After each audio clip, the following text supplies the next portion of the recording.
उससे हम कैसे जुड़ते हैं, हम कैसे डिटैच होते हैं, और हमारी इच्छाएं क्या प्रॉब्लम करती हैं, और उन्हें हमें कृष्ण की तरफ मोड़ना चाहिए।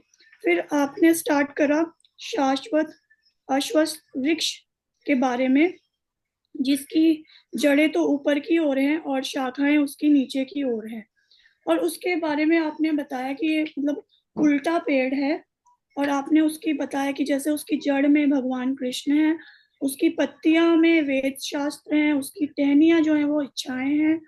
तो और इस वृक्ष को हम कैसे विरक्त होकर, विरक्ति के शस्त्र से हम इस वृक्ष को काट सकते हैं, तो हमें आसक्ति रखनी चाहिए। फिर आपने बताया कि प्रकृति के 3 गुणों से बाहर कैसे निकलना है, और ये जो वृक्ष है ये प्रकृति के 3 गुणों द्वारा पोषित होता है। फिर आपने इंद्रिय के विषय में बताया। फिर आपने बताया कि हमें मोह में नहीं पड़ना चाहिए, हमें शांति में स्थिर रहना चाहिए, झूठी प्रतिष्ठा में नहीं पड़ना चाहिए, झूठी प्रशंसा में नहीं पड़ना चाहिए। फिर आपने कुसंगति के असर के बारे में बताया, वो आलू का एग्जाम्पल देके। तो आपने बताया कि हमें हमेशा अच्छी संगति रखनी चाहिए, और हमें भक्तों का संग रखना चाहिए, और हमारा जो गोल है वो है हमारा परम धाम जाना ही हमारा गोल है, और हमें प्रेम पूर्वक भक्ति करनी चाहिए। हमारी इंद्रियों को हमें कृष्ण की कृपा में लगा देना चाहिए। फिर आपने बताया था कि इच्छा हमारी अलग अलग इच्छाएं होती है। इच्छाओं के कारण हमें बार बार जन्म लेना पड़ता है, और जो मूर्ख होता है वो भगवान को नहीं जान सकता, तो हमें गुरु महाराज की से ज्ञान लेना चाहिए और अज्ञान को दूर करना चाहिए। फिर आपने बताया कि हम आत्मा है, हम बॉडी नहीं है।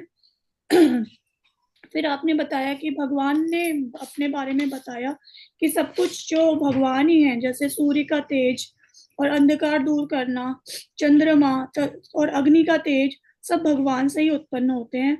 भगवान की कृपा से ही हमारी पाचन जो अग्नि है वो होती है। भगवान के बिना कुछ नहीं हो सकता। सबके दिल में भगवान शिरो दक्षाय विष्णु के रूप में है। भगवान प्रत्येक लोक में प्रवेश करते हैं। भगवान ही हमें स्मृति और विस्मृति देते हैं। और आपने च्युत और अच्युत जीव के बारे में बताया। जो च्युत जीव होता है वो क्षर होता है, और जो अच्युत होता है वो अक्षर कहलाता है। फिर आपने बताया कि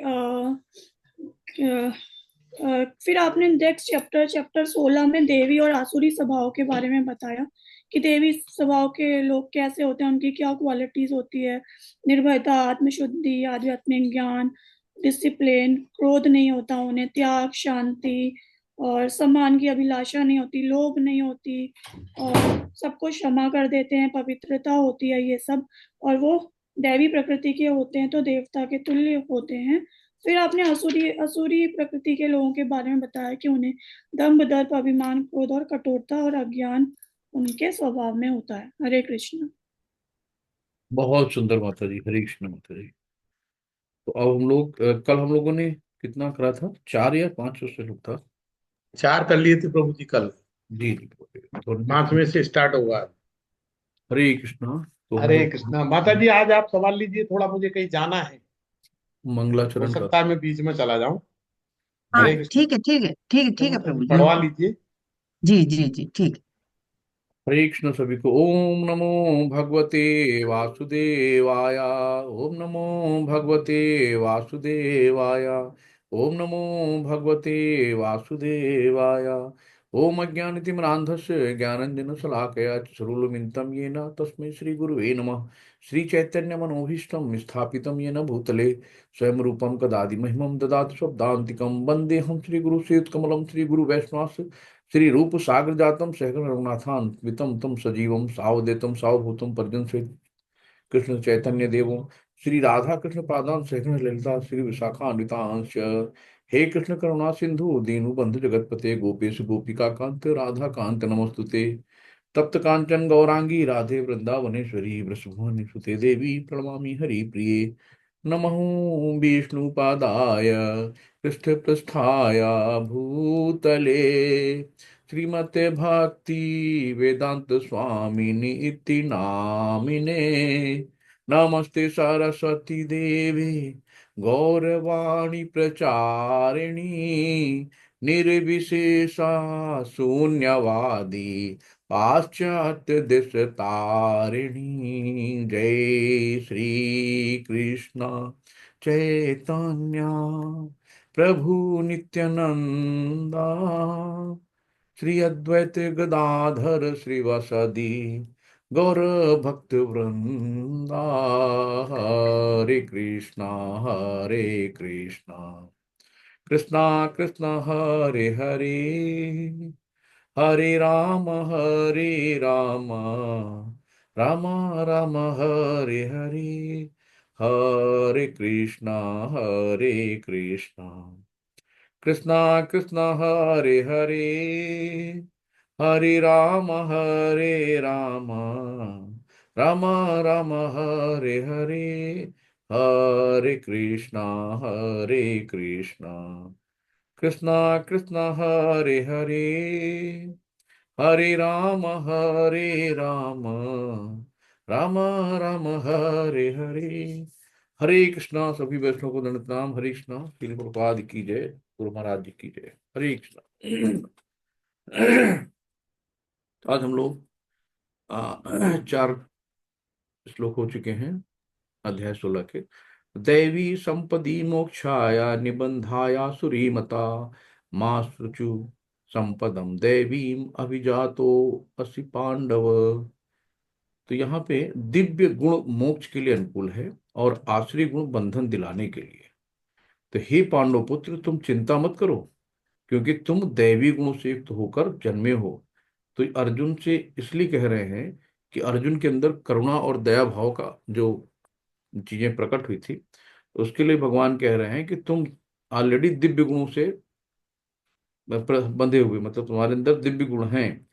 और क्षत्रिय के लिए शत्रु पर बाण बरसाना दिव्य माना जाता है। तो उसके लिए करुणा अगर शो करेगा तो लड़ ही नहीं कर पाएगा, कहेगा अरे बेचारे को क्यों मारे, तो फिर वो उसको मार देगा। तो इसलिए क्षत्रिय का जो मतलब शत्रु पर बाण चलाना है दिव्य माना जाता है। और ऐसे कर्तव्य से विमुख होना, अगर नहीं चलाएगा तो फिर आसुरी कहलाएगा। तो अतएव अर्जुन को कहा गया है कि शोक संताप करने का कोई कारण नहीं है। कोई भी जीवन के विभिन्न आश्रमों के विधानों का पालन करता है तो दिव्य पद पर होता है। तो हमें जो नियम, जो हमें सेवा मिली है, जो हमें कर्तव्य हमारे हैं, उन कर्तव्यों से विमुख नहीं होना है। उन कर्तव्यों को हमें भली भांत उनका पालन करना है, नहीं तो हम आसुरी कहलाएंगे। तो अभी नेक्स्ट श्लोक में सुर और आसुरी और दैवी गुणों के बारे में बताते हैं। माता जी पढ़ रही। नेक्स्ट। रिया माता जी, हरे कृष्ण।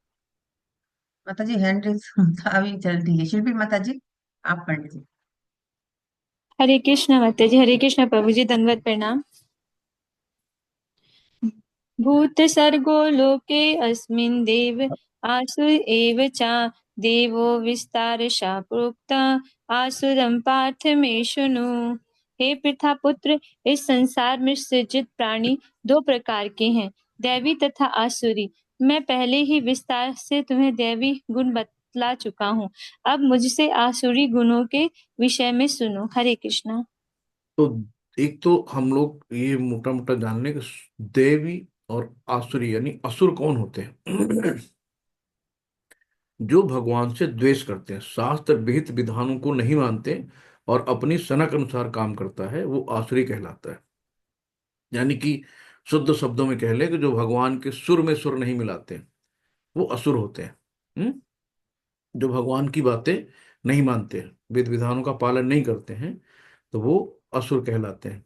और हमने क्या बताया था कि कलयुग में देवी और असुर स्वभाव एक ही व्यक्ति में पाया जाता है। तो हमारे अंदर दैवी गुण भी हैं और असुरी गुण भी हैं। तो कभी कभी हम असुर बन जाते हैं, कभी कभी देव बन जाते हैं, कभी कभी गुस्सा करा, फालतू में उल्टी सीधी बातें बोलने लगे, कभी कभी अजीब सा स्वभाव हो गया, कभी अच्छा स्वभाव हो गया, कभी हम सतोगुण में चले गए, कभी रजोगुण में चले गए, कभी तमोगुण में चले गए। तो पहले ऐसा नहीं था। पहले क्या नाम है, त्रेता युग में रामचंद्र जी अयोध्या में थे, रावण श्रीलंका में था, देन अलग अलग थे। फिर द्वापर आया तो एक ही परिवार में रहने लगे, जहाँ पे युधिष्ठिर और दुर्योधन एक ही परिवार में थे। और उसके बाद अभी कलयुग में एक ही शरीर में आ गए। तो हमने क्या करना, जिसको हम ज्यादा पोषण देते हैं वही ज्यादा आगे बढ़ जाता है, यानी कि उसके गुण ज्यादा आगे आते हैं। तो जिसको ज्यादा पोषण देंगे वही आगे बढ़ेगा। अब हम आश्रय गुण को ज्यादा पोषण दे रहे हैं या दैवी गुण को दे रहे हैं वो हमारे पर डिपेंड करता है। नेक्स्ट बताइए। प्रवृत्तिं च निवृत्तिं च जानाना विदुरासुरः न शौचं नापि चाचारो न सत्यं तेषु विद्यते। जो आसुरी हैं वे यह नहीं जानते कि क्या करना चाहिए और क्या नहीं करना चाहिए। उनमें न तो पवित्रता, न उचित आचरण और न ही सत्य पाया जाता है। हरे कृष्ण। हरे कृष्णा। मतलब जो दैवी गुण वाले हैं ना, वो अपने नियम का पालन करते हैं, अपने नियम से बंधे रहते हैं, अपने आप को एक कंट्रोलर रखते हैं अपने सामने, है ना। और जो आसरी वाले हैं, मैं चाहे ये करूं, मैं चाहे वो करूं, मेरी मर्जी, उनको कौन रोकने वाला है, करो भैया जो करना है। तो आसरी प्रवृत्ति को कोई नियम कानून नहीं होते। तो ना वो कोई शास्त्रीय आदेश मानते हैं, ना किसी नियम को मानते हैं, उनकी अपनी मर्जी होती है, अपने में चलाते हैं तो जब तक हम सतोगुण में नहीं आएंगे तब तक हमें ज्ञान नहीं होगा। तो हमें उस तमोगुण से, रजोगुण से निकलना पड़ेगा, तभी हमें ज्ञान आएगा। जब हम ज्ञान आएंगे तब हमारे अंदर दैवी गुण आएंगे। फिर ज्ञान आएगा तो ज्ञान में क्या है, हम कोई परम पुरुष महान जो गुरु महाराज जी हैं उनकी शरण में जाएंगे, उनसे अनुनय विनय करके उनसे ज्ञान लेंगे। जब उनको ज्ञान मिलेगा तब हमें पता चलेगा कि हमें कैसे भगवत धाम पहुंचना है। तो गुरु महाराज जी उंगली पकड़ के आपको रास्ता दिखाते हैं। तो बिन गुरु गुरु होए न ज्ञान, और ज्ञान बिन बैराग। जब तक ज्ञान नहीं होगा तब तक हम आगे नहीं बढ़ पाते हैं। तो हमें क्या करना है, वही सिर्फ चार नियमों का पालन और हरे कृष्ण महामंत्र। तो ये हमें धीरे धीरे हमारे कलमश से हमको बाहर निकालेंगे और हमको क्लीन करेंगे। जन्मों जन्मों का जो असुरगण जो भरा है ना, वो बाहर निकलेगा। नेक्स्ट बताइए। असत्यं प्रतिष्ठं ते जगदाहुर्नीश्वरम् आपरस सम्भूतं किमन्यत् काम हेतुकम्। वे कहते हैं कि यह जगत मिथ्या है, इसका कोई आधार नहीं है और इसका नियमन किसी ईश्वर द्वारा नहीं होता। उनका कहना है कि यह कामेक्षा से उत्पन्न होता है और काम के अतिरिक्त कोई अन्य कारण नहीं है। हरे कृष्ण। हरे कृष्णा। तो इसमें जो है कि जगत मिथ्या है, इसका कोई आधार नहीं। जगत मिथ्या क्यों होगी भाई, सब कुछ आराम से सृष्टि में चल रहा है, नियत से सूरज उग रहा है, नियत से चंद्रमा चल रहा है, हर चीज अपनी पूरी ड्यूटी दे रहा है। तो मिथ्या तो नहीं है ना। टाइम से हर चीज हमें भगवान प्रोवाइड करा रहे हैं, हम सोते हैं जगते हैं, दिन होती है रात होती है, इसमें मिथ्या क्या है। सब कुछ तो सजीव देख रहे हैं ना हम लोग। तो इसका नियमन किसी ईश्वर द्वारा नहीं होता। उनका कहना है कि काम इच्छा से उत्पन्न होता है। तो उनका कहना है कि भाई मायावादियों के बारे में बताया गया है, जो आश्रय लोग होते हैं, तो इन सब चीजों को, किसी चीज को मानते नहीं है वो सब सोचते हैं स्पॉन्टेनियस है, कि ऑटोनॉमस बॉडी है, तो ये सब स्वतः कार्य कर रहा है, तो इसका कोई कंट्रोलर नहीं है, कोई नियामक नहीं है। तो उनका ये मानना है। जबकि ऐसा नहीं है कि आप उनसे पूछो ना कि नारियल के अंदर पानी कहाँ से आ गया, या अपने आप कहाँ से आ गया भाई, कि कोई तो होगा। एक छोटा सा स्पर्म जो होता है, जो माइक्रोस्कोप से देखा जाता है, हम इन आंखों से देख भी नहीं सकते, वो कैसे भ्रूण बनाता है, कैसे 9 महीने हम एक कमरे में बंद कर दिया जाए तो घुट जाएगा दम, बाहर निकलेंगे यार हवा लाओ, तो कैसे 9 महीने पेट के अंदर रहता है, कैसे ग्रो करता है, कैसे उसके हाथ पैर आंख मुंह बनते हैं, और कैसे वो छोटी सी जगह से निकल के बाहर आता है, और कैसे इतना बड़ा शरीर बन जाता है। तो बिना कंट्रोलर के हो जाता है, सब अपने आप होता है। तो ये सब चीजें उनके लिए कहते हैं कि पदार्थ के संयोग मात्र से बना है, कि एक पदार्थ का कोई केमिकल रिएक्शन हुआ और जीव बन गया। ऐसे नहीं है। तो जिसने जीवों को उत्पन्न किया है, अतएव आत्मा के अस्तित्व का प्रश्न ही नहीं उठता है। तो जिस प्रकार अनेक जीवित प्राणी अकारण पसीने से ही तथा मृत शरीर से उत्पन्न हो जाते हैं, उसी प्रकार सारा जीवित संसार दृश्य भौतिक संयोगों से प्रकट हुआ है। मायावादियों को कहना है, असुरों लोगों को कहना है। तो ऐसा नहीं है कि असुरों को संसार की सृष्टि के विषय में पूरा पूरा ज्ञान नहीं है। प्रत्येक का अपना कोई न कोई सिद्धांत है, उसके अनुसार शास्त्रों की कोई एक व्याख्या दूसरी व्याख्या के ही समान है, क्योंकि वो शास्त्र के आदेशों को नहीं मानते और उनका अपना अपना तर्क होता है। तो हमें आसुरी स्वभाव में नहीं जाना है। यहाँ पे एक जगह और दिया गया था कि मनु संहिता में स्पष्ट कहा गया है कि स्त्री को स्वतंत्रता प्रदान ना की जाए। तो स्त्री एक बालक की तरह होती है, जैसे बालक निर्मल होते हैं ना, किसी की बातों में आ जाना, बहुत जल्दी मोहित हो जाना और किसी पे भरोसा कर लेना। तो इसलिए कहा गया है कि जब स्त्री बच्ची होती है ना, तो उसको पिता का संरक्षण होता है। जब बड़ी होती है और तो पति का संरक्षण होता है। जब वृद्ध होती है तो बालक का संरक्षण रहता है। तो किसी न किसी संरक्षण में ही रहना चाहिए। तो वास्तव में स्त्री को जीवन की प्रत्येक अवस्था में सुरक्षा प्रदान की जानी चाहिए। बाल्यकाल में पिता द्वारा संरक्षण किया जाना चाहिए, तरुण में पति द्वारा और बुढ़ापे में बड़े पुत्रों द्वारा। तो ये चीजें उचित हैं। नेक्स्ट माता जी। एतां दृष्टिम् अवस्तभ्य नष्टात्मानो अल्पबुद्धया प्रभन् प्रभवन्त्युग्रकर्माणः क्षयाय जगतो अहिता।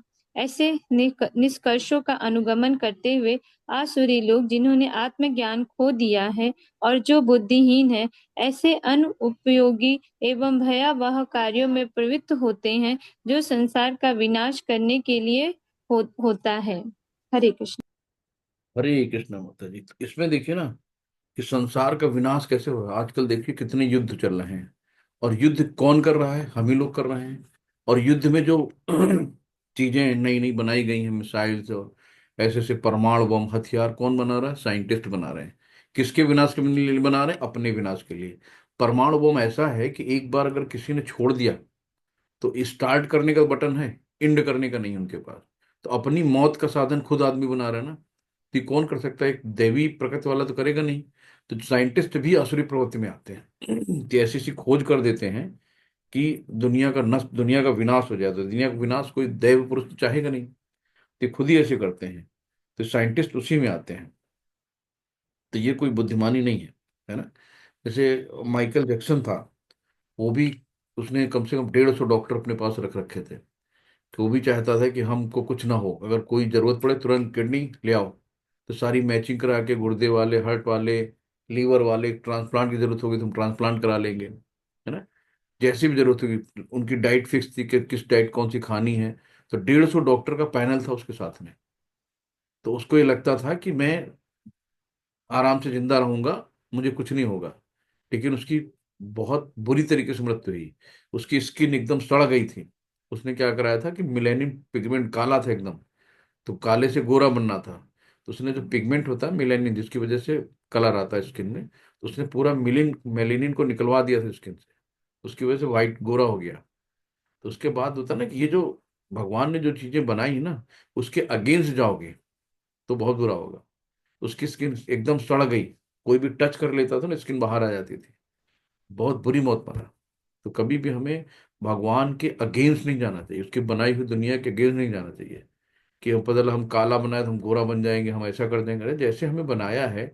जो बहुत से लोग हमारे पास आते हैं, डॉक्टर साहब गोरे होने की दवाई दे दो। तुमने कहा भाई अपने माँ बाप बदल लो, अंग्रेज के यहाँ चले जाओ, तो वो गोद ले लेंगे, डीएनए बदल जाएंगे तुम्हारे। तो जैसे हमें एज इट इज एक्सेप्ट करना चाहिए कि हम जैसे हैं वैसे हमें एक्सेप्ट करो, है ना। जो भगवान ने हमें बनाया, सबसे खूबसूरत बनाया है। तो अपने आप को सबसे खूबसूरत मानो। भगवान की बनाई हुई चीज कभी गलत नहीं होती है। तो उसमें जब अपना दिमाग लगाओ तो गलत हो जाएगी। हरे कृष्णा। नेक्स्ट माता हरे जी। कृष्ण प्रभु जी, जरा मैंने फोन से किया है, इसको को सुना दीजिए, मेरा नेट चला गया। ओके माता जी, ओके।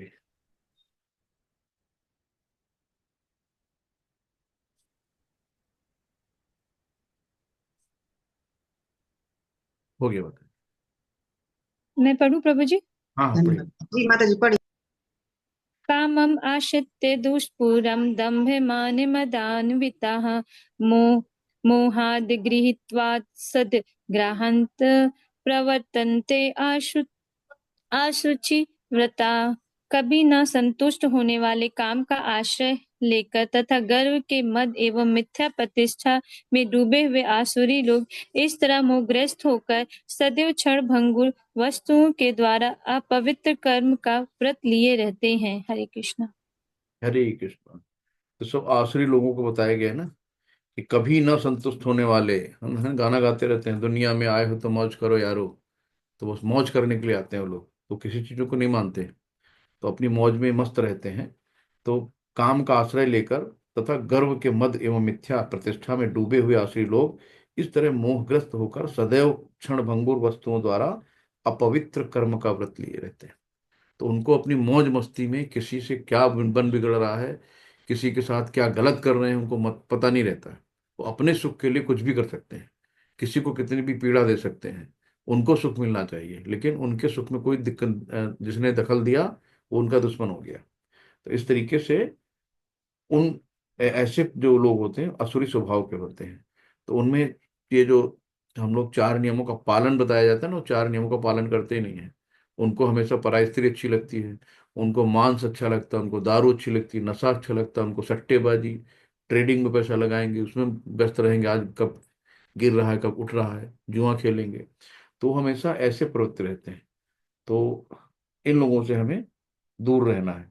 तो कलयुग में भगवान ने क्या बोला है कि हरिनाम के रूप में आए हैं और सबको अध्यात्म की तरफ बढ़ा रहे हैं। कितनी सरल विधि बताई है कि चार नियमों का पालन करो और कम से कम 16 माला जप करो। तो दो वस्तुओं की ओर आधार इनका जो आकर्षण असुर लोगों का होता है, तो काम भोग और संपत्ति। तो आप एक जो इस कलयुग में इतने लोग हमारे बैठे हुए हैं, साइकोलॉजी क्या है, हर व्यक्ति का उसको क्या चाहिए, सिर्फ दो चीजें जो साइकोलॉजी के फादर ऑफ साइकोलॉजी हैं सिगमंड फ्रॉड ने बताया ना, कि दो चीजें हैं सिर्फ, एक वही जो है प्रभुपाद जी ने बताया, काम भोग और संपत्ति संचय। यानी आपको एक अच्छा पैसा चाहिए और एक एक अच्छा सेक्स पार्टनर चाहिए। दो के अलावा तीसरी की किसी की जरूरत ही नहीं है। तीसरा किसी को कोई, आप सोचो ना और कोई जरूरत है, एक अच्छा आपको साथी मिल जाए, जीवन साथी, और एक बढ़िया सा खूब पैसा हो, जितनी हमें जरूरत हो उससे ज्यादा ही हो। तो तीसरा किसी की कोई आवश्यकता है ही नहीं। तो मनी और सेक्स पे पूरी साइकोलॉजी अटकी हुई है। यही यही दो वस्तुओं की चाहत होती है। तो इसमें क्या है कि ऐसे आखिरी लोग मद, स्त्रियां, धूत, क्रीड़ा तथा मांसाप्रत के आसक्त रहते हैं। तो ये सब चीजें नरक की ओर बढ़ ले जाती हैं, और उनको लगता है कि हम बहुत बड़े बन रहे हैं, लेकिन इनडायरेक्टली कहाँ जा रहे हैं, निम्न योनियों में जा रहे हैं सब चीजें करते हुए। नेक्स्ट माता जी। चिन्तां परिमेयां च प्रलयान्तामुपाश्रिताः कामोपभोगपरामा परमा एतावदिति निश्चितः आशापाशशते शतेर्बद्धा कामक्रोधपरायणाः इहन्ते कामे भोगार्थ मन्यायेनार्थ संचयान्।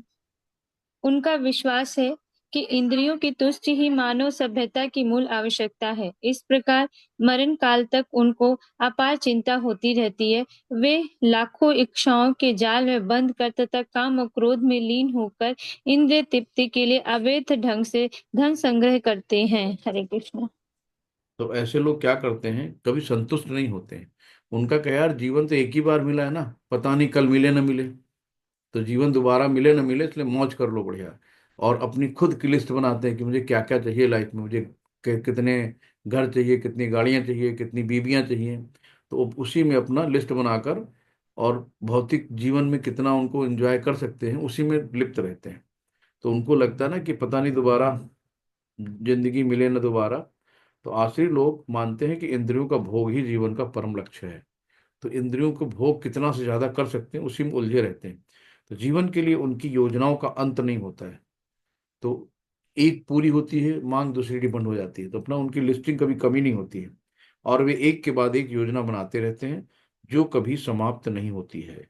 तो उनको पता ही नहीं लगता कि ये हम किसके लिए कर रहे हैं। तो एक चीजें होती है ना कि हम लोग कितना भी 200-400 करोड़ संग्रह कर लें, लेकिन आखिरी में छोड़ के हम किसके लिए जाएंगे। तो आदमी को पता ही नहीं, तो हम कमा किसके लिए रहे हैं। अरे अपनी चीजों का खुद एंजॉय करो, खुद भगवान की भक्ति में लगाओ, आगे बढ़ो, घूमो टहलो। तो इंद्रियां कभी संतुष्ट नहीं होती, सिर्फ एक ही रास्ता है इंद्रियों को संतुष्ट करना का, अध्यात्म। तो दुर्गत तात न गच्छति, जो प्रभु की शरण में है उसकी कभी दुर्गत नहीं होती है। तो ये कहा गया दुर्गति तात न गच्छति। तो हमें क्या है, अध्यात्म की ओर जब हम अपनी इंद्रियों को मोड़ देंगे तो संतुष्टि मिलेगी। और कितना भी कर लो भौतिक जीवन में कभी संतुष्टि नहीं मिलती है। इसलिए हमें चीजों से, 4 चीजों से बहुत दूर रहना चाहिए जिनमें कलयुग वास करता है। तो द्वापर के अंतिम में राजा परीक्षित जब कलयुग उनके सामने आया, तो परीक्षित महाराज ने उसका, तुम्हारी हिम्मत कैसे हुई मेरे यहाँ आने की? तो कलयुग ने तुरंत दंडवत कर लिया, शरणागत हो गया। तो पहले था कि कोई भी अगर शरणागत होता है तो उसको मारते नहीं है। तो राजा परीक्षित की शरणागत हो गया कलयुग। अब कलयुग कहने लगा कि भाई हम तो आपकी शरण में हैं और आपका कर्तव्य है क्षत्रिय का कि जो आपकी शरण में आया है उसको आप जगह दीजिए।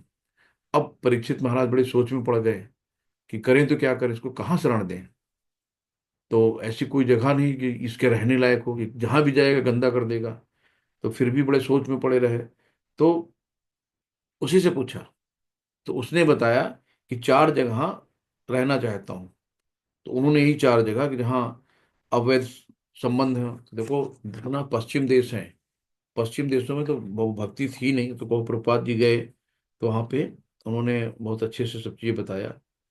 तो इसमें 4 चीजें कि जहाँ मांसाहार होता हो।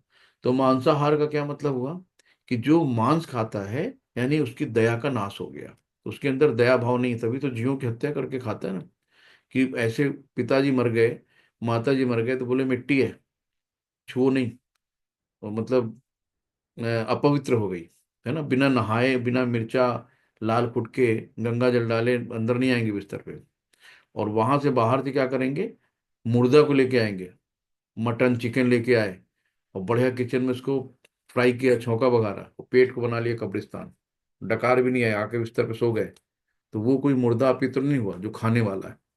और मम्मी पापा जिन्होंने उनको पैदा किया, जिन्होंने पाल पोस के उस लायक किया, वो 1 मिनट में कि मम्मी पापा भी नाम भी हट गया। कहीं मिट्टी है, मिट्टी पड़े, मिट्टी को कितने बजे ले उठाएंगे, तो नाम भी हट जाता है। तो देख रहे हैं ना बाहर कितनी चीजें हैं, कि बाहर का मरा हुआ सुअर बकरा मुर्दा, ये सब चीजें जो खाते हैं, ये सब, ये उनके लिए अपवित्र नहीं है। वो आराम से पेट को कब्रिस्तान, मुर्दा कहाँ दफनाया जाता है, कब्रिस्तान में। तो ये चीज होती है। तो उसने खुद बताया। तो मांसाहार का क्या हुआ, उसके अंदर दया नहीं है। दूसरा क्या आया, अवैध संबंध। अवैध संबंध से क्या होती है कि हमारी पवित्रता समूल नष्ट हो जाती है, मन से और तन से हम अपवित्र हो जाते हैं। तीसरा जो है आता है जुआ। तो जुआ जो खेलता है, जुआ में क्या है कि जुआ में तो हमेशा झूठ का सहारा लेते हैं आदमी, तो सत्यता खत्म हो जाती है तो उसके अंदर। और लास्ट बचता है नशा। जब नशा खा करता है तो नशे का कोई मतलब ही नहीं ना, कि नशेरा आदमी कभी भी कुछ बोल सकता है, कुछ भी कर सकता है। तो उसका तप खत्म हो जाता है। जो भी उसने तप किया होगा कहीं किसी जन्म में को भी, उसके तप का नाश हो जाता है। तो इंसान बनने के लिए 4 नियम जरूरी हैं। तो हमें पहले इंसान बनना है। और थैंक्स टू प्रभुपाद कि हम कम से कम इन 4 नियमों का पालन करके उस कलयुग यूपी शत्रु जो कलयुग में हम चल रहे हैं उससे बचे। कितने पाप हम लोगों से हो जाते हैं जाने अनजाने में, तो कम से कम ये 4 पाप से तो बच रहे हैं। यही बहुत बड़ी बात है ना। तो पहले इंसान बनो, यानी कि ये 4 नियमों का पालन करो। जब हम इंसान बनेंगे तभी हम भक्त बन पाएंगे। तो जब तक हम ये नहीं कर पाएंगे, भक्त भी नहीं बन पाएंगे। हरे कृष्णा। नेक्स्ट माता जी। इदम् अर्थे मया लब्धमिमं प्रापस्य मनोरथम् इदम् स्थितिमपि मे भविष्यति पुनर्धनम् असौ मया हतः शत्रुहानिश्य चाः परानपि ईश्वरो अहमहं भोगी सिद्धो अहं बलवान् सुखी आर्यो अभिजनवानस्मि को अन्यो अस्ति सदृशो मया यक्षये दास्यामि यामि मोदिष्य इत्यज्ञान विमोहितः। आसुरी व्यक्ति सोचता है आज मेरे पास इतना धन है और अपनी योजनाओं से मैं और अधिक धन कमाऊंगा। इस समय मेरे पास इतना है किंतु भविष्य में यह बढ़कर और अधिक हो जाएगा। वह मेरा शत्रु है और मैंने उसे मार दिया है और मेरे अन्य शत्रु भी मार दिए जाएंगे। मैं सभी वस्तुओं का स्वामी हूँ, मैं भोक्ता हूँ, मैं सिद्ध शक्तिमान तथा सुखी हूँ। मैं सबसे धनी व्यक्ति हूँ और मेरे आसपास मेरे कुलीन संबंधी हैं। कोई अन्य मेरे समान शक्तिमान तथा सुखी नहीं है। मैं यज्ञ करूंगा, दान दूंगा और इस तरह आनंद मनाऊंगा। इस प्रकार ऐसे व्यक्ति अज्ञानवश मोहग्रस्त होते रहते हैं। हरे कृष्णा। हरे कृष्णा। तो आजकल आप देखते हो कि जैसे बड़ा मंगल आया तो सड़कों पे बड़ी भीड़ लग जाती है। क्या हो रहा भाई? कद्दू पूड़ी बट रही है। तो कद्दू पूड़ी खाने के चक्कर में कितनी भीड़ लगती है। और कद्दू पूड़ी बंटवाता कौन है? जिनके पास नंबर 2 का पैसा होता है। कोई साधारण या पुजारी आदमी तो बंटवाएगा नहीं। तो उनको लगता है कि जो मैंने गलत तरीके से ढंग कमाया है तो इसको हम पुण्य में बदल लें। उसको दान करने लगते हैं, कंबल बंटवा रहे हैं, कहीं ये करवा रहे हैं। इसलिए कभी भी बाहर के भंडारे में खाने नहीं चाहिए। भले वो प्रसादम के रूप में दे रहे हैं, लेकिन उनका पाप हम क्यों लें भाई? हैं तो हम कभी भी बाहर का जो भंडारे उंडारे का सड़क पे जो प्रसाद बिकता है तो वो नहीं खाना चाहिए। कि वो अपने उनके पाप को हम क्यों उनके पुण्य में बदले, उनके पाप को हम बांट रहे हैं। तो वो क्या करते हैं कि अपने पापों को बांट दो ये करके। ऐसे नहीं करना है। तो जैसे ये घमंड होता है ना, मेरे पास पैसा है तो मैं दान करूंगा, ये करूंगा, वो करूंगा, तो मुझे बहुत पुण्य मिलेगा और मैं अपना गलत काम करता रहूं, पीछे नंबर 2 वाला काम चलता रहे। तो ऐसे घमंडी लोगों को कहा गया है कि ऐसे व्यक्ति अज्ञानवश मोहग्रस्त होते हैं। जैसे कि हिरण्यकश्यप था, उसको बहुत घमंड था अपनी ताकत पे, अपने रुतबे पे, कि मुझे कोई मार नहीं सकता, मैं ये मेरा ही नाम लो, मुझे ही भगवान समझो, है ना। कंस था, उसके ऊपर बहुत अपने ज्ञान का अभिमान था कि मुझे बहुत ज्ञान है।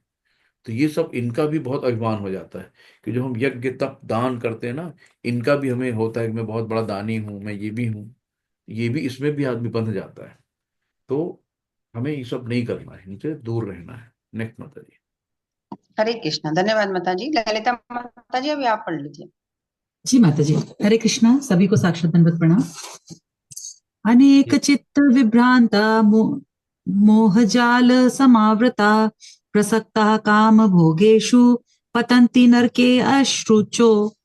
इस प्रकार अनेक चिंताओं से उद्विग्न होकर तथा मोह जाल में बंधकर वे इंद्रिय भोग में अत्यधिक आसक्त हो जाते हैं और नरक में गिरते हैं। हरे कृष्ण।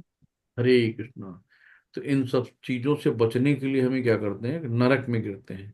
यानी नरक में आदमी कौन गिरता है? जो अंधकार और अज्ञान में रहता है। तो जिसको ज्ञान नहीं है, यानी कि वो अंधकार में है। तो जिनको ज्ञान हो गया वो उजाले की तरफ यानी प्रकाश की तरफ चले गए और नरक में गिरने से बच गए। तो इसमें दूसरों को, अब इससे बचने के लिए हमें करना क्या है कि हमें गीता अध्ययन करना है। कि यानी गीता में सारी सारी जितनी भी हमारी समस्याएं हैं ना, सबका सलूशन दिया हुआ है। तो हमें गीता अध्ययन करना है। तो गीता पढ़ के हम धीरे धीरे अपने मनोदशा को बदल सकते हैं और भक्ति में आगे बढ़ सकते हैं। और अज्ञानता और जो अहंकार, इनसे बाहर निकल सकते हैं। हरे कृष्ण। हरे कृष्ण। आत्म संभाविता स्तब्धा धन मान मदावंदिता यजन्ते नाम यज्ञेस्ते दंभे ना विधि पूर्वकम। अपने को श्रेष्ठ मानने वाले तथा सदैव घमंड करने वाले संपत्ति तथा मिथ्या प्रतिष्ठा से मोहग्रस्त लोग किसी विधि विधान का पालन न करते हुए कभी कभी नाम मात्र के लिए बड़े ही गर्व के साथ यज्ञ करते हैं। हरे कृष्ण। हरे कृष्ण। तो इनके अपने नियम सिस्टम होते हैं।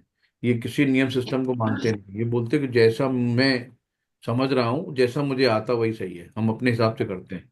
तो ये ऐसे लोग होते हैं ना कि यहाँ पे जो अविविध पूर्वकम दिया गया है कि अविविध पूर्वकम मतलब विधि विधानों का पालन किए बिना, है ना। तो जो विधि विधानों की परवाह नहीं करते हैं, ये सारी बातें सदैव अज्ञान और मोह के कारण होती हैं। उनको पता ही नहीं है कि भाई हम, चलो हम जा रहे हैं भाई, दुर्गा जी की पूजा कर रहे हैं, हम जरा शंकर जी की पूजा कर रहे हैं, हम उनकी भगवान विष्णु की पूजा कर रहे हैं। तो अलग अलग अपने हिसाब से लोग पूजा करते हैं। तो इसमें क्या है कि ये यज्ञ करके दिखावा करते हैं या देवताओं की पूजा करते हैं या अपने निजी ईश्वर की सृष्टि करते हैं। सामान्य लोग उनका प्रचार ईश्वर कर कर कहते हैं। बहुत लोग अपने आप को पूजवाने लगते हैं कि मैं ही भगवान हूँ। एक से एक साधु पुरुष आए होंगे, आपने सुना होगा। तो ये सब चीजों का बहुत गलत होता है।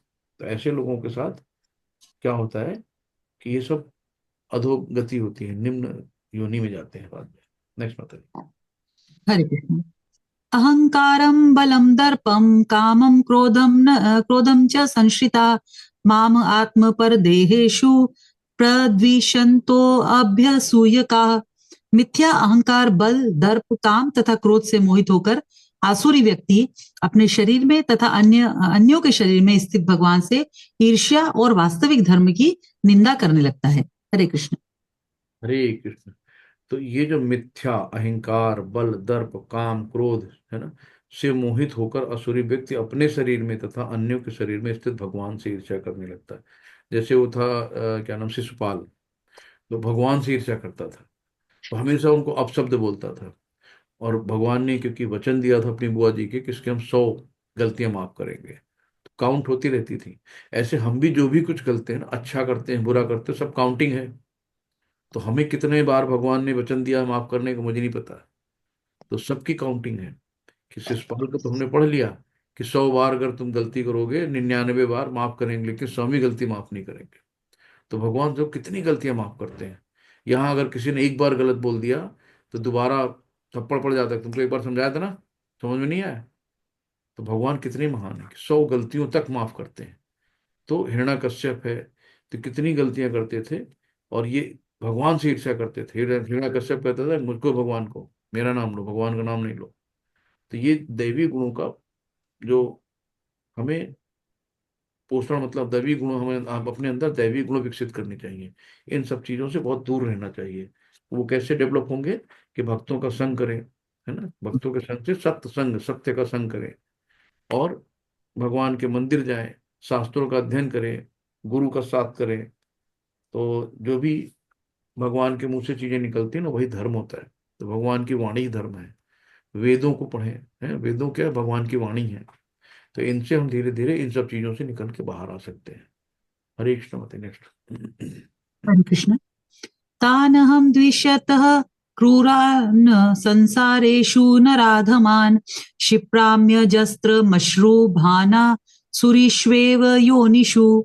जो लोग ईर्ष्यालु तथा क्रूर हैं और नराधम हैं, उन्हें मैं निरंतर विभिन्न आसुरी योनियों में भव सागर में डालता रहता हूँ। हरे कृष्ण। हरे कृष्णा। तो कितना इंपॉर्टेंट श्लोक है। भगवान ने सीधे सीधे कहा ना कि जो लोग ईर्ष्यालु तथा क्रूर और नराधम, मतलब नीच, कहते हैं नीच जात के हैं, यानी कि जो उनके अंदर नीचता होती है, तो उन्हें मैं निरंतर विभिन्न आसुरी योनियों में या भव सागर में डालता हूँ। तो नीचता से यहाँ पे वो वर्ण का नहीं है कि कोई एस सी उसको नहीं कहते हैं, यानी कर्मों में नीच है ना। तो नराधम, तो नरों में अधम, तो उन्हें मैं निरंतर विभिन्न आसुरी योनियों में भवसागर में डालता हूँ। तो भगवान की मर्जी से हमें जन्म मिला है, हमने अपनी इच्छाएं जाहिर करी, भगवान ने सैंक्शन कर दिया है। अब हम यहाँ पे आके हमारा क्या कर्तव्य है कि हम भगवान ममई वांसो जीवलोको, कि हम एक भगवान के अंश हैं। तो अंश पूर्ण की सेवा करता है। ओम पूर्णमिदम पूर्णमिदः पूर्णमात पूर्णमुच्यते पूर्णस्य पूर्णमेवाया पूर्णस्य पूर्णमादाय पूर्णमेवावशिष्यते। तो हमें पूर्ण की सेवा करनी है। तो हम यहाँ पे आके माया की सेवा करने लगते हैं, है ना, तो उस चक्कर में पड़ जाते हैं। तो हमें ये सब क्या बनाती है? जब माया की सेवा करते हो तो आपके अंदर क्रोध आता है, क्रूरता आती है, छल कपट आता है, तो जो हमें अज्ञानी बनाता है और नराधम बनाता है। तो इसलिए भगवान कहते हैं कि ऐसे लोगों को मैं हमेशा निम्न योनियों, आसुरी योनियों में डालता रहता हूँ। तो हमें ध्यान देना है कि हमें कहाँ जाना है। हमें पशु कीट बनना है, मनुष्य बनना है, ये सब परमेश्वर द्वारा व्यवस्थित है हमारे कर्मों के अनुसार। तो ऐसी आसुरी योनि वाले मनुष्य सदैव काम से पूरित होते हैं, सदैव उग्र, घृणास्पद तथा अपवित्र होते हैं। तो जंगलों में शिकारी मनुष्य आसुरी योनि से संबंधित माने जाते हैं। तो जंगलों के जो अनेक शिकारी टाइप में है ना, शिकारी, वो भी क्या करते हैं? नरभक्षी होते हैं, तो आसुरी में आते हैं। नेक्स्ट माता जी। हरे कृष्ण। आसुरीं योनिमापन्ना मूढा जन्मनि जन्मनि माम प्राप्येव कौन्तेय ततो यान्त्यधमां गतिम्। हे कुंती पुत्र, ऐसे व्यक्ति आसुरी योनि में बारंबार जन्म ग्रहण करते हुए कभी भी मुझ तक नहीं पहुंच पाते। वे धीरे धीरे अत्यंत अधम गति को प्राप्त होते हैं। हरे कृष्ण। हरे कृष्ण। तो इनको कभी भी ईश्वर की कृपा मिल ही नहीं पाती, तो इनका अधपतन होता है, हमेशा निम्न योनियों में जाते हैं। तो जैसे आश्री लोगों को जन्म जन्मांतर उनके समान असुरों के गर्भ में रखा जाता है, और ईश्वर की कृपा प्राप्त न होने पर उनका अधपतन होता है। तो उन्हें कुत्ते, बिल्ली, सूकर, कुकर जैसा शरीर मिलता है। तो कभी कभी परमेश्वर असुरों का वध करते हैं, लेकिन यह वध भी उनके कल्याणकार के लिए। जब भगवान के द्वारा कोई मारा गया तो सीधा को मुक्ति मिल जाती है। तो असुरों पर ईश्वर की कृपा तभी होती है जब वे इतने भाग्यशाली होते हैं कि उनका ईश्वर वध करे। तो हमें क्या करना है कि जब भी हम दैवी जितने भी हमारे अंदर दैवी गुण हैं उनको विकसित करें, उनको पाने का प्रयास करें। तो हमारे अंदर भी असुर है, हमारे अंदर भी दैव गुण है, तो हमें पोषण देना है दैव गुण का। हरे कृष्णा। हरे कृष्ण। त्रिविधम नरक स्येदम द्वारम नाशनमात्मनः कामः क्रोधस्तथा लोभस्तस्मादेतत्रयम् त्यजेत। इस नरक के 3 द्वार हैं, काम, क्रोध तथा लोभ।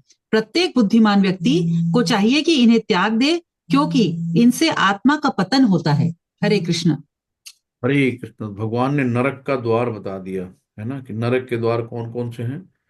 तो साफ साफ भगवान हर एक चीज को बता रहे हैं। तो काम, काम क्या है? काम का मतलब डिजायर, हमारी इच्छाएं। काम को हम कहते हैं डिजायर, है ना। तो हमारी इच्छाएं क्या है? हमारी इच्छाएं हमें बांधे रहती हैं। तो दूसरा क्या है? क्रोध। क्रोध क्या है? क्रोध करना है। कहाँ करना है?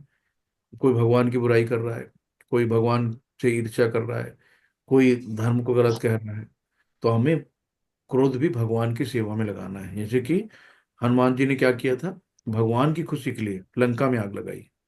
तो जब तक क्रोध नहीं होगा तब तक आदमी ऐसा करेगा नहीं ना। तो इसलिए लोभ क्या है? घर वापस जाने को है ना। तो हमें अपनी चीजों को, बहुत सी चीजों को, जो यहाँ का लोभ है वो छोड़ना है। हमें भगवान का होना चाहिए, हमें भगवान के पास जाना है, हमें उनके जाने के लिए प्रयत्न करना है। तो अपनी गुस्से को हम कैसे कंट्रोल कर सकते हैं? गुस्से का कंट्रोल करने में आप चीजों को कूल डाउन करो। जैसे गुस्सा आता है तो अपने आप को सप्रेशन में डालो। कि जैसे कोई चीजों को हम है बहुत ज्यादा, लेकिन हम दांत भींच के कैसे भी उसको शांत रखते हैं ना। गुस्सा जैसे हम, कभी कोई आपका बॉस है, कहीं आप जॉब करते हो, या हमारा प्रिंसिपल टीचर है, तो उससे हमें गुस्सा आती है तो हम क्या क्या करते हैं? हम क्या जवाब दे पाते हैं उसको? हम सप्रेस ही करते हैं ना, जवाब ही नहीं दे पाते ना। हमसे बड़े हैं, हमसे सम्मानित हैं, गुस्सा आती है लेकिन हम सप्रेस करते हैं। इसका मतलब सप्रेशन है, हमें आता है, सीखा है हमने।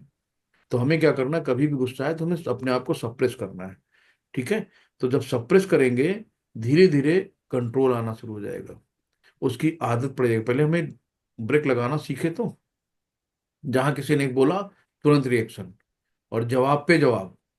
तो बुद्धिमान व्यक्ति कौन होता है कि अगर एक बोरा गया है, मान लो, वो गुस्से में आदमी पागल हो जाता है ना, तो तुम भी पागल बन जाओगे। तो फिर क्या होगा, दो पागल हो जाए और दोनों लड़ाई करेंगे। तो उसमें बुद्धिमान कौन है? जो शांत हो जाता है। तो अभी सोचो कि शांत कौन होता है, वही बुद्धिमान है। हम हो रहे हैं शांत कि अगला वाला शांत हो रहा है? तो हम पागल हैं कि अगला सामने वाला पागल है? तो अपने आप में निर्णय लो। तो हमें क्या करना है, गुस्से को सप्रेस करना है।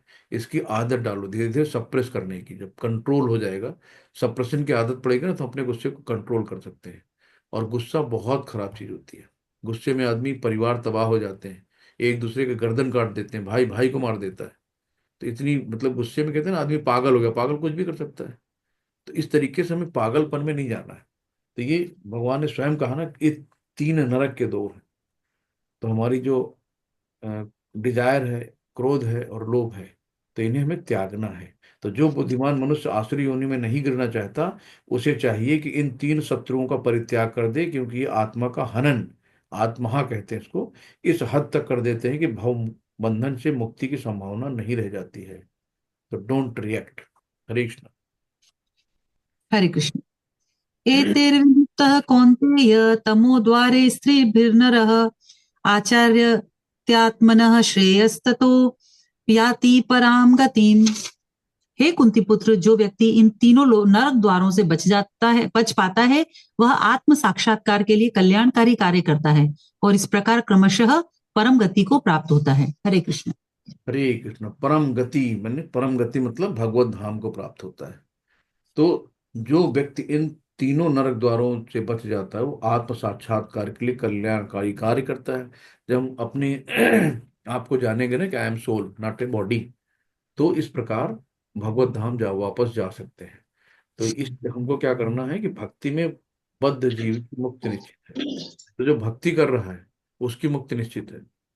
ये गारंटी है कि जो भक्ति कर रहा है उसको अगला जन्म कुकर सूकर और गधे कुत्ते बिल्ली का नहीं मिलने वाला है। अगर भक्ति कर रहा है तो उसको मनुष्य का जन्म मिलेगा। और भक्ति उसकी कहाँ छूटी, उस हिसाब से उसको जन्म मिलेगा। तो ये शास्त्रों में कहा गया है।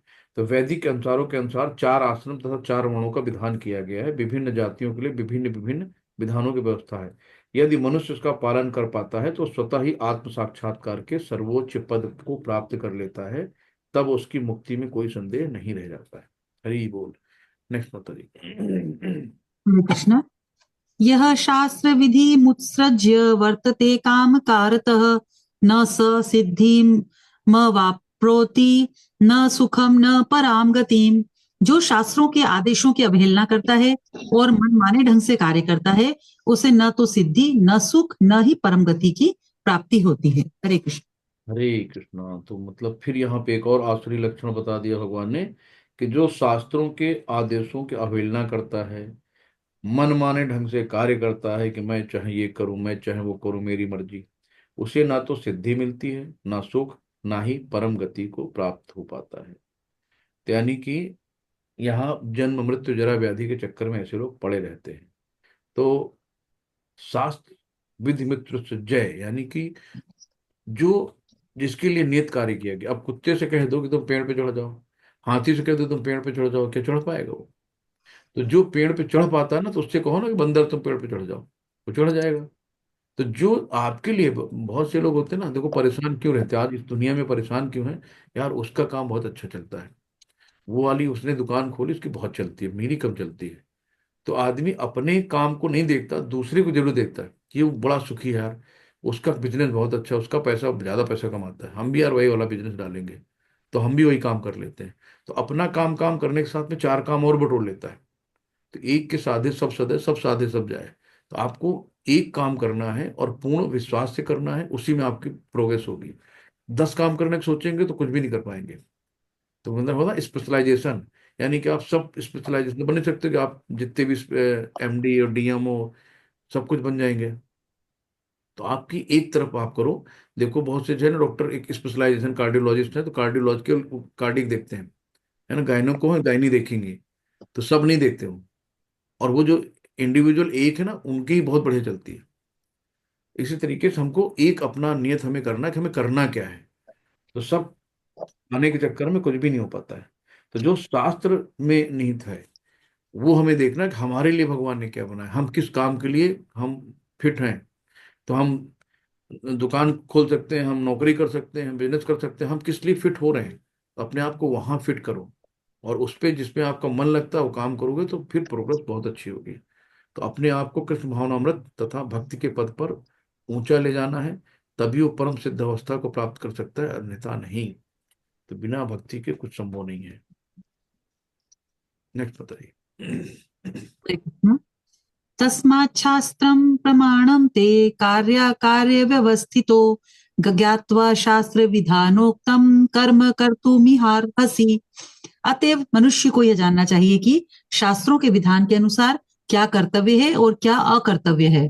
ऐसे विधि विधानों को जानकर कर्म करना चाहिए जिससे वह क्रमशः ऊपर उठ सके। हरे कृष्ण। हरे कृष्णा। तो हर व्यक्ति प्रोग्रेस चाहता है ना। तो उसको क्या करना है कि आध्यात्मिक जीवन में यही सोचे कि हमें कैसे आध्यात्मिक जीवन में बढ़ना है। तो अपने आप को हमें प्रोग्रेस आध्यात्मिक जीवन की तरह लगाना है। तो हमें एक अर्जुन की तरह रोल मॉडल, अर्जुन क्या है, अर्जुन हम ही लोग हैं। तो हम लोगों का अर्जुन जो समस्याएं हैं, भगवान से डायरेक्ट क्वेश्चन कर रहे हैं, भगवान उसका डायरेक्ट उत्तर दे रहे हैं। तो अर्जुन एक रोल मॉडल है। तो हमें करना है क्या है, गुरु साधु और शास्त्रों का संग लेना है, 16 माला करनी है कम से कम, और 4 नियमों का पालन करना है। तो तभी हमारी जीवन में उन्नति होगी, हम आगे बढ़ेंगे। तो शास्त्र भगवान की तरफ से आए हैं तो ये कंप्लीट है।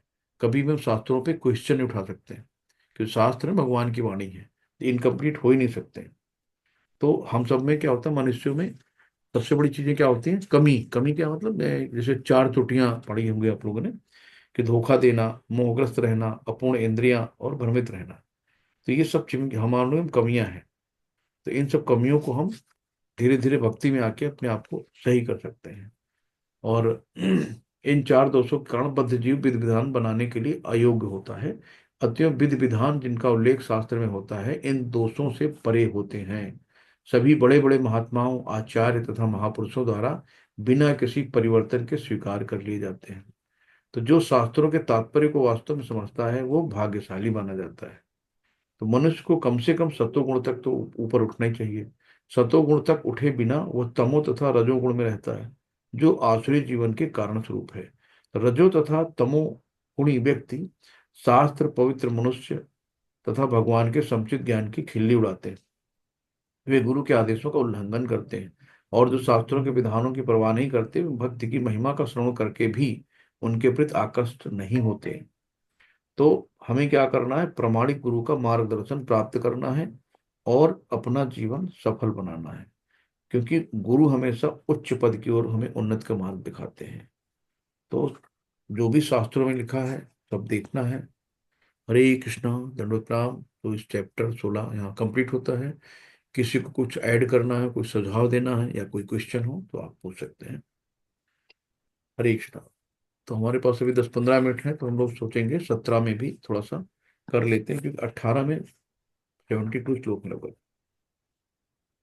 तो वो थोड़ा सा लंबा है। हरे कृष्णा, कुछ कुछ ऐड करना चाहेगा?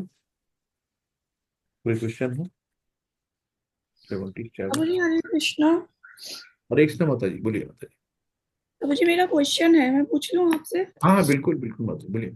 प्रभु जी जैसे आपने ना एक बार पढ़ाया था क्लास में कि जो भक्त होता है ना उसे मान अपमान और इस चीज का फर्क नहीं पड़ता ना, संभाव में रहता है, हाँ। उसे उसे इसका कुछ गलत फर्क। होता है। ऐसा मतलब ऐसा कैसे माने प्रभु जी? लेकिन कई बार होता है कि आपको मतलब बिना बताया आपको फंसा देते हैं, आप जो होते नहीं हो, मतलब कुछ मतलब आपको कभी ट्रिगर करते हैं।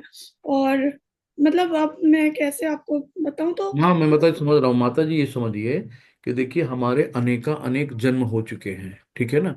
तो कभी जब आप इसको इस दृष्टिकोण से सोच लेंगे कि कभी मैंने भी इसको गाली दी है तो आज मुझे गाली पलट के मिल रही है, तो आप ये सोचिए ना कि कभी आपने उसका दिल दुखाया है, तो वो आपका आज दिल दुखा रहा है। तो आप अब करना क्या है कि आज उसने हमारा दिल दुखाया, हम भी उसको उसी बराबर दे रहे हैं। तो ये लेन देन की जो प्रक्रिया होती है ना, यानी कि जो हमारे प्रारब्ध हैं, यानी कि उसने हमें 10 रुपए दिए, हमने वापस उसको 11 कर दिए, फिर कर्जा चढ़ा दिया। तो आप ये सोचो कि यार हमारे पुराने प्रारब्ध थे, मैंने कभी इसके साथ गलत किया था, तो ये मेरे साथ गलत हो रहा है। तो हो सकता है कि अपना हिसाब मुझसे बराबर करने आया हो, तो चलो यार कर लेने दो। 2 गाली दे दी, छोड़ो यार, मेरा हिसाब बराबर हो गया ना। अगर हम इसको 2 गाली देंगे, फिर हमारा 2 गाली का इसके ऊपर चढ़ जाएगा, फिर कल कोई हमें 2 गाली देगा उतारने के लिए। तो ये सिलसिला उधार का, लेन देन का चलता रहता है। तो जब आपको संभाव होना है तो आपको, जब भक्ति में आओगे ना, तो भक्ति आपको पेशेंस सिखाती है कि ठीक है, आपने बोला, ठीक है, ठीक है, मैं गंदा हूं, मैं गलत हूं, ठीक है, तो इजली एक्सेप्ट। तो वो बात वहीं खत्म हो जाती है। किसी ने आपसे एक शब्द बोला कि आप गंदे हो, आपने ये करा, आपने, आपके ऊपर ये लांछन लगा दिया गया, उसकी सफाई देने से कोई मतलब नहीं है। जितना सफाई देता आदमी ना, उतना चोर बनता जाता है। इजली एक्सेप्ट, ठीक है, आप जैसे समझते हो, थैंक थैंक यू। तो वही बात खत्म हो जाए। कितनी देर आदमी चिल्लाएगा? भाई हर आदमी की आत्मा का मेन क्या है ना, शांति। तो जैसे जल का है ना, जल का गुण क्या है? निर्मल, ठंडा। तो आप कितना भी जल को खौला दो, लेकिन थोड़ी देर बाद वो ठंडा हो जाता है। तो वैसे आत्मा का मूल क्या है? शांति। शांति चाहता हर आदमी, चाहता है ना, क्या तो मुझे शोर पसंद नहीं है, खुद ही शोर करता है। तो हर आत्मा का मन शांति का है। तो कितना भी आदमी गुस्से में हो जाए, थोड़ी देर बाद शांत हो जाता है वो, कितना भी आग बबूला हो जाए। तो कभी भी कोई बात गुस्से में नहीं बोलना। जैसे कोई आपको गलत बोल रहा है, तो उस समय वो गुस्से में है, यानी कि वो पागल है, तो उसके गुस्से में अगर आपने सफाई दी तो आपकी वो सुनेगा नहीं ना, वो अपनी सुनाएगा आपको। आपको कोई बात कहनी, तो जब उसका मन शांत हो जाए, तो फिर प्यार से जाके बगल में बैठ जाओ कि देखो आपने वहां ये बात कही थी, क्या ये बात उचित थी? खुद एक्सेप्ट कर लेगा, सॉरी बोल देगा। लेकिन अगर गुस्से में बोलोगे तो 4 बार हाँ मैंने बोला, मैं कहूंगा, जाओ क्या करना है कर लो जाके, ठीक है ना। तो हमें बात को बनानी है, और हमें उसको भी भक्त बनाना है, उसके भी आचरण को सही करना है। तो ये हमारी भगवान के प्रति सेवा हो गई, और हमारी सेवाएं कभी व्यर्थ नहीं जाती। ठीक है माता जी, हरे कृष्णा। हरे कृष्णा प्रभु जी, धन्यवाद। जी, हरे कृष्णा। शिल्पी माता जी हरे कृष्णा, आपका कोई प्रश्न है? हाँ माता जी। जी प्रभु जी माता मेरा प्रश्न है कि अभी आपने इस अध्याय में बोला था कि हम मतलब हमें कभी ऐसे भंडारे का प्रसाद नहीं खाना चाहिए, क्योंकि कोई किस पैसे का यूज करके गलत तरीके से, तो फिर अपना भाव भी वैसे हो जाता है। जी जी। लेकिन प्रभु जी, जैसे हम अब जैसे कभी हमारा कोई सेंटर होता है जहाँ पे हम प्रोग्राम करते हैं, और वहां पे लोग जैसे अभी हमें वीक में एक दिन करना है तो हम पैसा कंट्रीब्यूशन में लेते हैं, और वो पैसा हम भंडारे में यूज करते हैं, तो क्या उसका भी वैसे ही प्रभाव होता है? नहीं नहीं नहीं, वो नहीं माता जी, वो नहीं। वो तो आपने देखो श्रद्धा से लोगों ने दान दिया ना। तो जो हाँ। भंडारे, जैसे ये बड़े मंगल में भंडारे लगाते हो, कौन लगाता है? वो दान का पैसा थोड़ी होता है। वो तो कोई हम्म। एक सेठ होता है ना, अपनी दुकान के बाहर लगवा दिया उसने, अपना बोर्ड लगा दिया, कोई फला जो ये बोर्ड है, जो उनका फर्म है उसका नाम बोर्ड लगा दिया उन्होंने, फोटो तो सेल्फी भी खिंचवा ली। तो रजोगुण वाले होते हैं ना। तो जो चंदा से एकत्र किया गया है भगवान की सेवा के लिए किया गया है ना, तो हम्म। गड़बड़ नहीं होता। और आप खुद उसमें कर रहे हो, और आपको करना क्या है, जो भी करो भगवान का भोग लगा के प्रसाद हम बांटते हो ना। तो हाँ जब हाँ, भगवान, वैसे ही। हाँ, तो जो पवित्र हो गया ना, तो भगवान के भोग लगा दिया तो सब पवित्र हो गया माता जी। भगवान का भोग लगा हुआ खाया जा सकता है। तो और अब प्रभु जी, अच्छा, मतलब वो गृहस्थ लोगों के लिए भी, क्योंकि कहीं कहीं सुना है कि गृहस्थ लोगों को कभी दान के पैसे से नहीं खाना चाहिए, ऐसा सुना है मैंने, तो वो मुझे थोड़ा कंफ्यूज करता है, मतलब नहीं खाने नहीं, में कोई। दान का पैसा क्या माता जी, देखो गृहस्थ लोग ही, आप भी गृहस्थ हो, हम भी गृहस्थ हैं। तो हम्म। गृहस्थ को खिलाने में उसमें कोई पाप नहीं है। अगर हमने भगवान का भोग नहीं लगाया तो पाप है ना। तो बिना भगवान को खिलाए खाना पाप है। तो कोई भी चीज हो रही है, आप वहां पे सत्संग कर रहे हो, वहां पे आप गीता गीता का पाठ करवा रहे हो, और वहां पे भगवान का प्रसादम बांट रहे हो, तो वो पाप नहीं है। लेकिन जो सड़क पे जो जो फर्म है, एक से एक बड़ी बड़ी संस्थाएं हैं, तो लगा देती हैं जाओ भाई गरीबों को खाना खिलाने के लिए, तो अपने धन को नंबर 2 को नंबर 1 में कन्वर्ट करने के लिए सोचते चलो करवा दें, अपने पाप को बांटने के लिए गरीबों को खिला दो।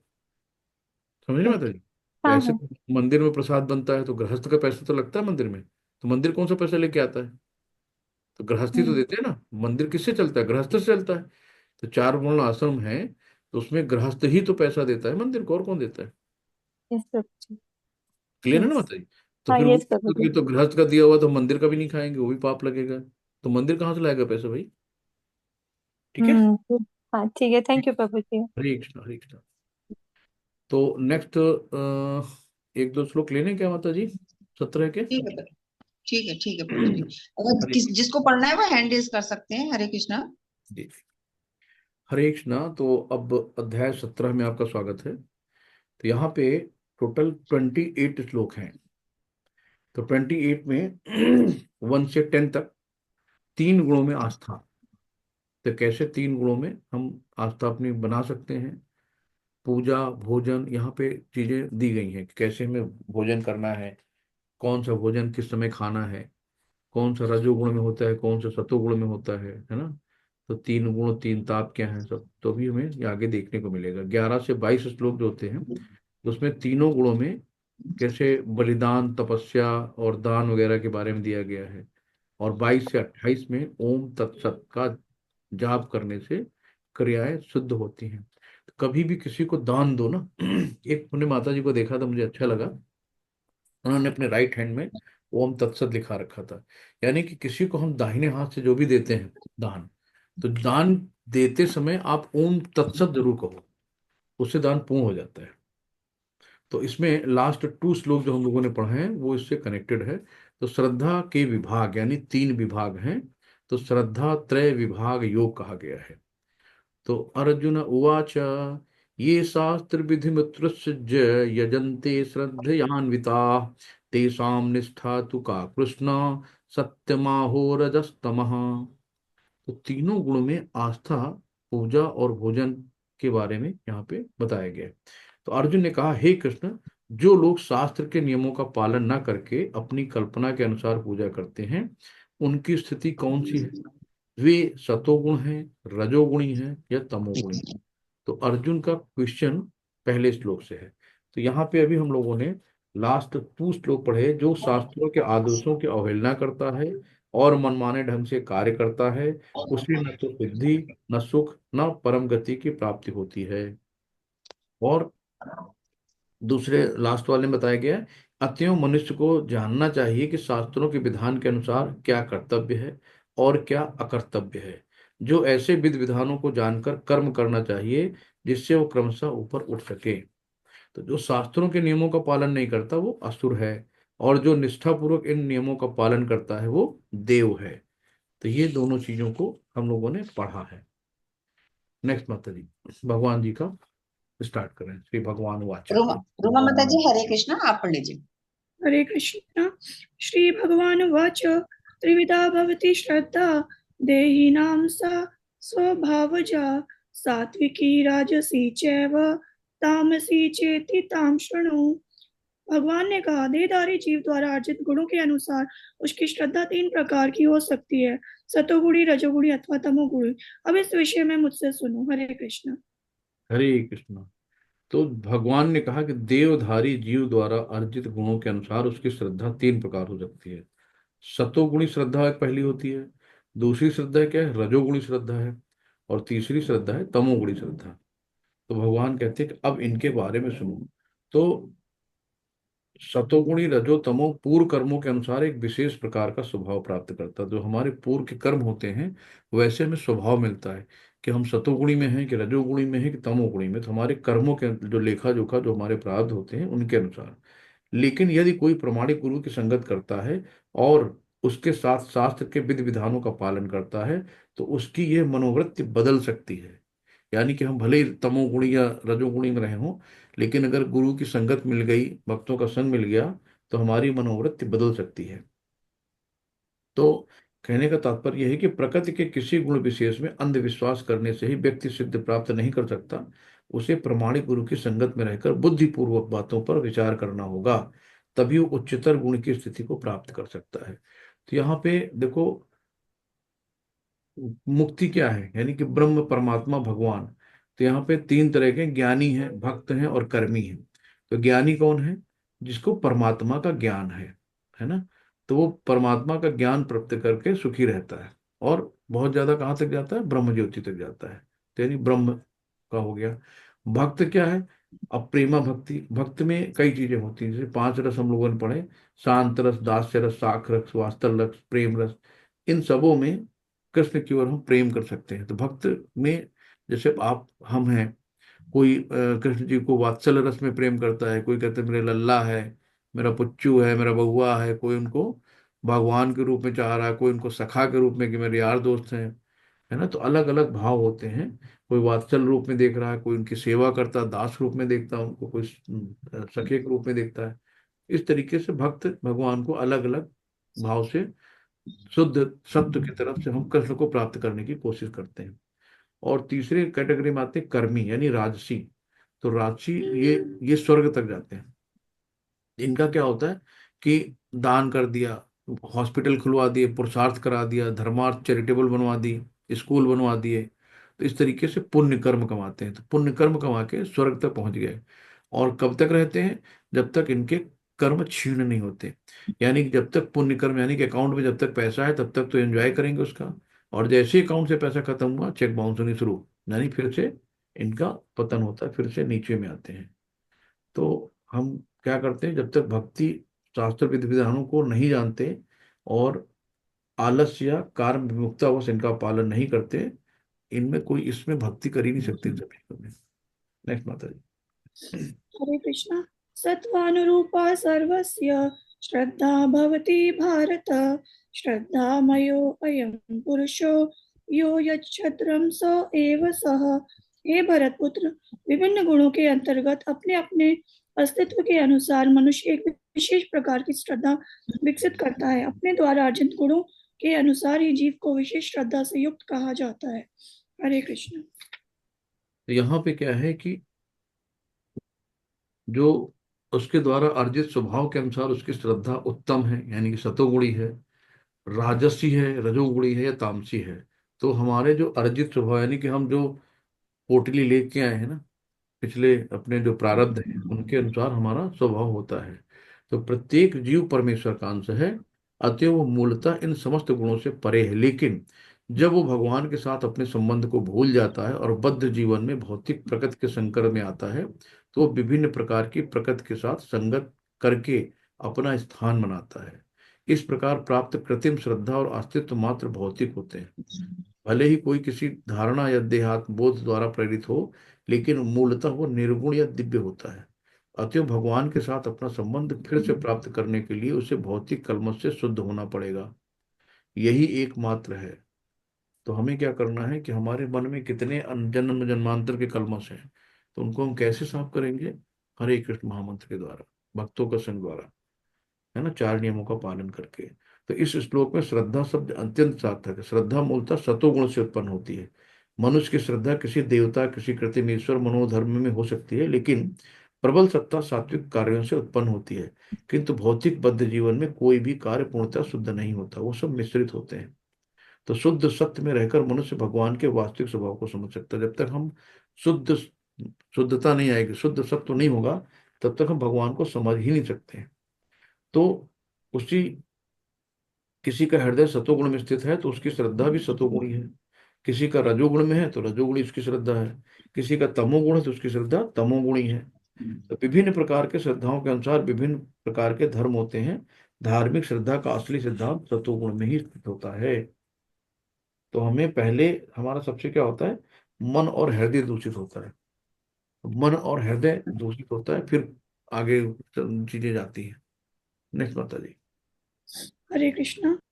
यजन्ते सात्विका देवान्यशशांसि राजसा प्रेतान् भूतगणां शाचन्ये यजन्ते तामसा जनाः। सतोगुणी व्यक्ति देवताओं को पूजते हैं, रजोगुणी यक्षों व राक्षसों की पूजा करते हैं और तमोगुणी व्यक्ति भूत प्रेतों को पूजते हैं। हरे कृष्ण। हरे कृष्णा। तो साफ साफ बोला ना, सतोगुणी व्यक्ति देवताओं को पूजे हैं तो देवलोक तक जाते हैं। और रजोगुणी यक्षों, यक्षों कौन है? जैसे राजा कुबेर है ना, कुबेर की पूजा करते हैं धन प्राप्त करने के लिए, और वह राक्षसों की पूजा करते हैं। तमोगुणी व्यक्ति भूत प्रेतों को पूजते हैं, है ना। तो लोग कहते हैं ना, तंत्र मंत्र के पास जाते हैं, रात रात में 12 बजे मरघटिया गए तो चलो भाई भूतों को जागृत करा लो, मेरा ये काम हो जाए, मेरा वो सिद्धि मिल जाए। तो वो लोग भूत प्रेतों को, यानी कि वो अपने स्वार्थ के लिए जो काम कराते हैं। तो शास्त्रों के आदेशानुसार केवल भगवान ही पूज्य हैं।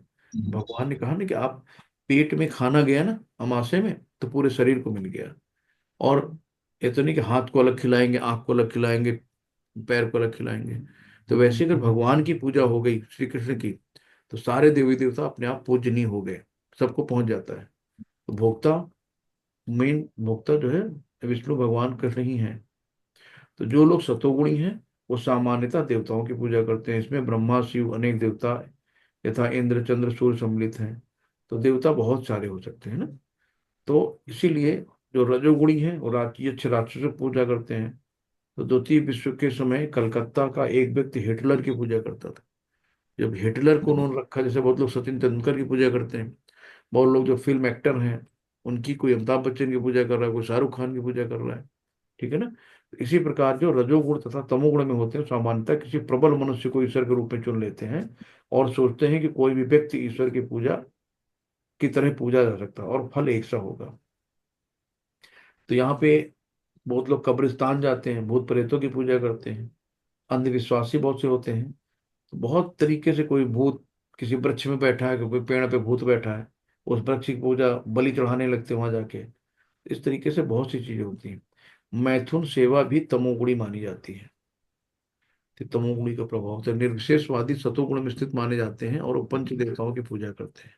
विष्णु भगवान के विस्तार हैं, लेकिन निर्विशेषवादी अंततः भगवान में विश्वास न करने के कारण सोचते हैं कि विष्णु का स्वरूप निराकार ब्रह्म का दूसरा स्वरूप है। तो ये लोग क्या कहते हैं, भगवान का स्वरूप बताते हैं, भगवान का क्या आकार है, क्या स्वरूप, तो बोलते हैं भगवान निराकार परम ब्रह्म ज्योतिर स्वरूप है। तो भगवान की पूरी परिभाषा ही बताते हैं। वो कहते हैं मैं भी ज्योति हूँ, भगवान भी ज्योति है, ज्योति से ज्योति मिल गई, शून्य कोई खत्म मतलब ही नहीं। कभी हम भी भगवान थे, हमारे कुछ गुण कम हुए तो हम नीचे आके इंसान बन गए। आज हम अच्छे कर्म करेंगे तो हम भी भगवान बन जाएंगे। तो वो अपने आप को एकत्व मन पश्यता, उसका गलत अर्थ निकाल के सो हम, जैसे हम है वैसे भगवान का ये कहना है। तो उन्होंने कई चीजों को तोड़ मरोड़ के अपने हिसाब से करा है। तो निष्कर्ष यह है कि प्रकृति के विभिन्न गुणों को दिव्य प्रकृति वाले व्यक्तियों की संगत से शुद्ध किया जा सकता है। हरे कृष्णा। तो आज हम लोग यहीं विराम देते हैं। और कैसा लगा यह अध्याय? कुछ अच्छा समझ में लगा आ रहा है कि नहीं? हाँ, पर मुझे समझ में आ रहा है। हरी बोल। चलिए, तो आप लोग समझ रहे हैं, अच्छा लग रहा है। तो इसमें कुछ और किसी को ऐड करना हो, कुछ करना हो, या फिर हम लोग विराम देते हैं, वाणी को चलते हैं। कल्पना माता जी, आपने रीडिंग के लिए हैंड रेज किया है ना, कल माता जी आपको चांस पहले देंगे, ठीक है माता जी? इसलिए किया था माता जी। जी माता जी। हरे हरे कृष्ण कृष्ण हरे प्रभु। वांछा कल्पतरुभ्यश्च कृपा सिंधु एवं च पतितानां पावनेभ्यो वैष्णवेभ्यो नमो नमः। अनंत कोटि वैष्णववृंद की जय, श्रील प्रभुपाद की जय, सभी भक्तों की जय हो, गुरु महाराज जी की जय हो। हरे कृष्णा, दंडवत प्रणाम सभी को। हरे कृष्णा। हरे कृष्ण प्रभु जी, हरे हरे कृष्ण। कृष्ण हरे हरे कृष्णा माता जी। हरे कृष्ण।